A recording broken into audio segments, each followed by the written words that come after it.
नमस्कार दोस्तों, मैं सिद्धार्थ आप सभी का बहुत बहुत स्वागत करता हूं। हमारे इस चैनल पर हमने कितने सारे वीडियोस बनाए हैं ज्ञानगंज से जुड़े हुए, यानी ज्ञानगंज से जुड़े हुए रहस्यों के बारे में, परमहंस श्री विशुद्धानंद जी महाराज के बारे में। और आप देखेंगे कि इन सभी वीडियोस में हर बार कुछ न कुछ प्रश्न जो आते हैं वो ये रहते हैं कि हम भी जाना चाहते हैं ज्ञानगंज। बहुत सारे साधकों की ये इच्छा है कि वे भी ज्ञानगंज जाएं, उन्हें भी कोई ऐसे गुरु मिले जैसे परमहंस विशुद्धानंद जी को मिले थे। और इसी कारण आज मैं ये वीडियो आप सभी के लिए बना रहा हूँ, जिसमें हम ये जानने की चेष्टा करेंगे कि क्या आप भी ज्ञानगंज जा सकते हैं। तो इस वीडियो को आप अंत तक देखिएगा और यदि अच्छा लगे तो कृपया करके इसे लाइक आप अवश्य करिएगा। अब इस प्रश्न का उत्तर जानने के लिए हमें एक छोटी सी कथा सुननी होगी। एक बार अर्जुन ने श्री कृष्ण से पूछा कि प्रभु, जो योगी होते हैं, साधक होते हैं, यदि वे अपने इस जन्म में, जिस जन्म में वे योग कर रहे हैं, साधना कर रहे हैं, यदि वे पूर्णत्व को प्राप्त करे बिना, यानी उस परम सिद्धि को प्राप्त करे बिना ही अपने जीवन का त्याग कर देते हैं किसी भी कारण से, तो फिर ऐसे में उनके साथ क्या होता है। ऐसे में श्री कृष्ण ने कहा कि ऐसे जो योगी होते हैं वे एक ऊर्ध्वलोक में पहुंचते हैं, कुछ समय तक वे वहीं रहते हैं और फिर जैसे ही धरती पर एक उपयुक्त गर्भ उन्हें प्राप्त होता है, वे पुनः जन्म लेते हैं। उनका जो परिवार होता है वो भी अनुकूल होता है और फिर वे उस जन्म में अपने योग के पूर्णत्व को प्राप्त करते हैं। अब इस बात से हमें क्या समझ में आता है, वो ये कि योग की पूर्णत्व या फिर योग में पूर्णत्व को प्राप्त करने के लिए हम केवल एक जन्म को ही नहीं देखें। योगी कई जन्म लेते हैं, साधना उनकी एक स्टेज तक चलती रहती है और फिर वे जन्म लेते रहते हैं। जन्म लेकर के वे अपनी साधना को और ऊपर की ओर लेकर के जाते रहते हैं। अर्थात ये कि यदि आपकी ये ऐसी इच्छा है कि आप इस जन्म में ही ज्ञानगंज की यात्रा करें, आप वो योग सीखें जिससे कि पूर्णत्व प्राप्त हो सके, तो ये आवश्यक नहीं है कि वो इसी जन्म में हो। परंतु इसका अर्थ ये नहीं है कि आप अपनी सतत साधना को रोक दें।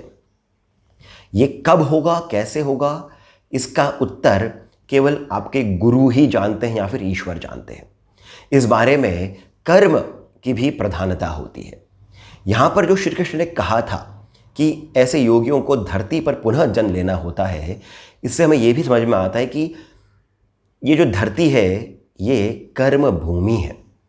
यहीं पर ही कर्म होते हैं, अन्यथा नहीं होते हैं।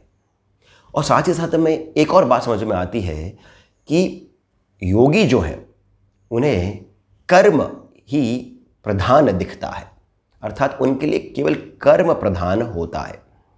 विशुद्धानंद जी ने भी अपने कई सारी बातों में और गोपीनाथ कविराज जी ने भी अपने कई सारे आलेखों में ये बात कही है कि जो योगी होते हैं उन्हें मोक्ष की कामना नहीं होती है। उन्हें ये नहीं होता है कि वो अपने इष्ट के धाम में ही जाकर के रहे। वे तो कर्म को अपना जीवन समझते हैं। वे कर्म पर अधिक बल दे करके योग से ही अपने जीवन की उच्चतम जितनी भी स्तर होते हैं उन्हें छूते हैं और फिर इस धरती पर और भी जो व्यक्ति हैं और भी जो प्राणी हैं उनके ऊर्ध्वगमन के लिए वे कार्यरत होते हैं। तो अब आपको यहाँ पर ये बात समझनी होगी कि आपको ज्ञानगंज क्यों जाना है। आप जो साधना करते हैं वे किस उद्देश्य के लिए कर रहे हैं। यदि आपको सिद्धियां प्राप्त करनी है तो फिर सिद्धियों के लिए ज्ञानगंज जाने की आवश्यकता नहीं है। सिद्धियां तो आपको यहाँ पर धरती पर रह करके भी हो सकती हैं प्राप्त। यदि आपके अंदर वो भावना है, वैसा एक निश्चित बल है कि आपको कर्म को प्रधान रखना है, तब वहाँ पर आप ज्ञानगंज की यात्रा कर सकते हैं।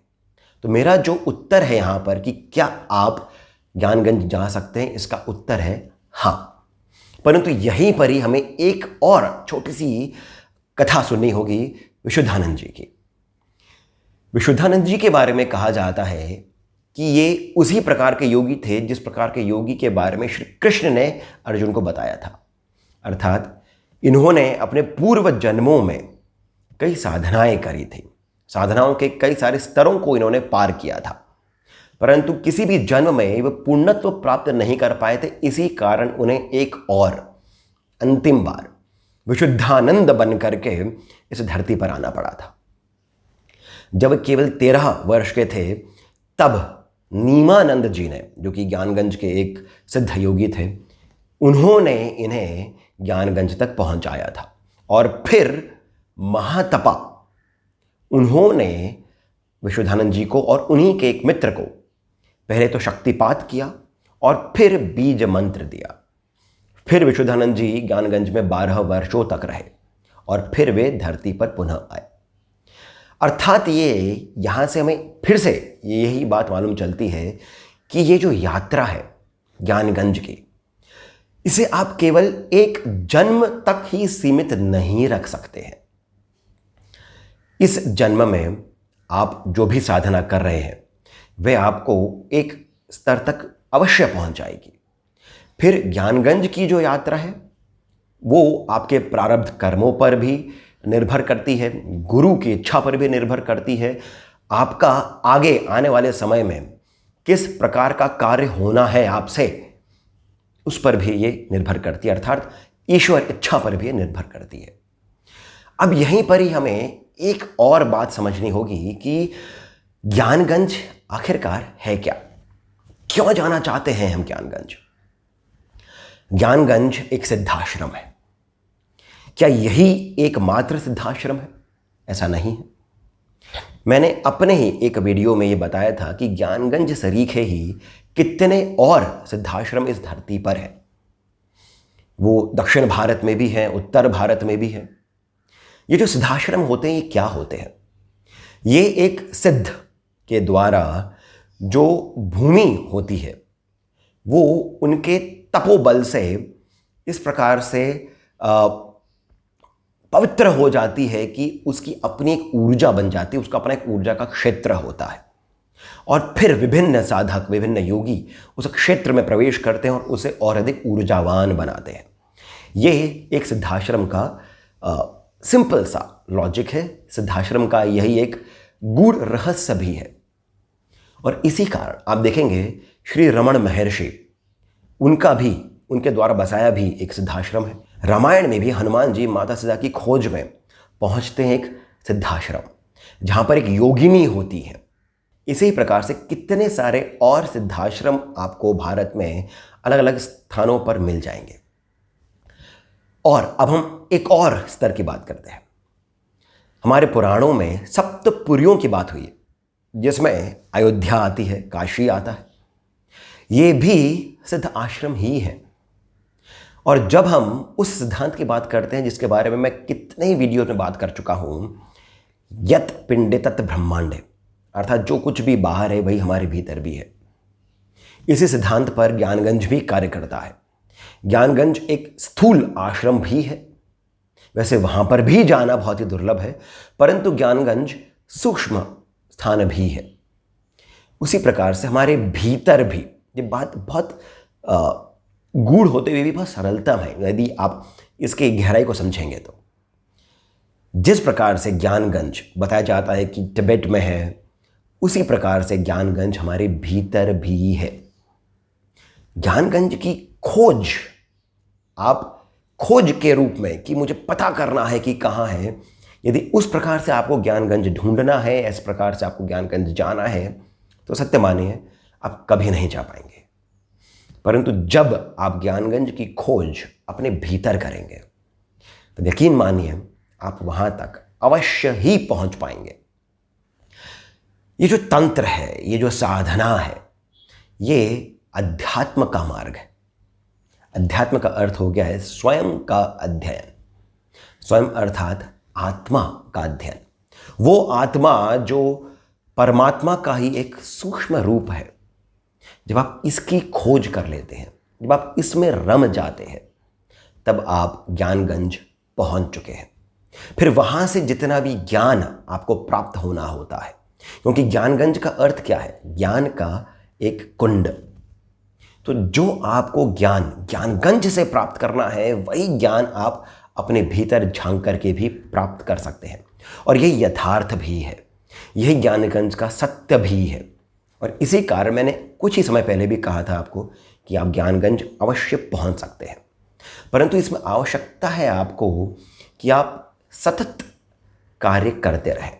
क्योंकि ज्ञानगंज पहुंचने वाले जो योगी हैं, वे कार्य को प्रधान मानते हैं, वे कर्म को प्रधान मानते हैं।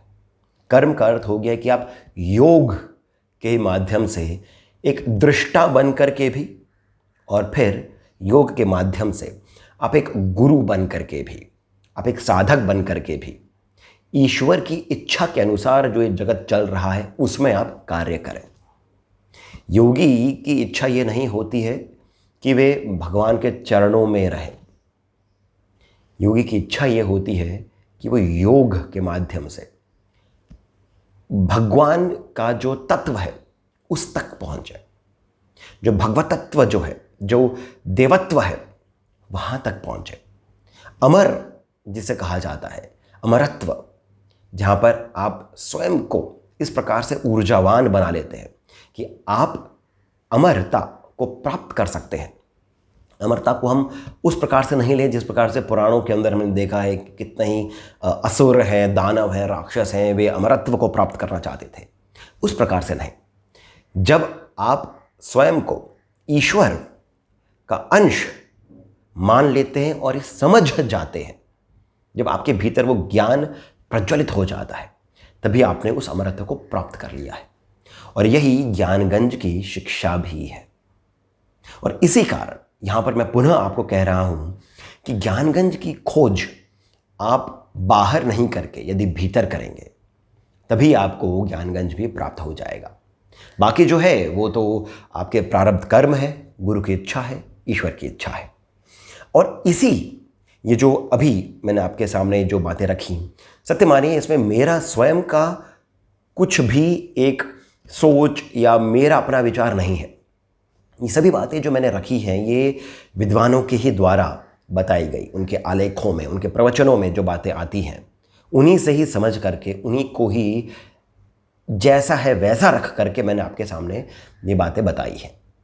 इससे एक और बात स्पष्ट होती है कि हमारे चैनल पर जो हमने ज्ञानगंज से जुड़े हुए चमत्कार, रहस्य इत्यादि वाले जो वीडियोस बनाए हैं, उनका जो औचित्य है वो ये नहीं है कि आपके भीतर हम कुछ चमत्कारों को प्राप्त करने की, सिद्धियों को प्राप्त करने की एक इच्छा जगाए।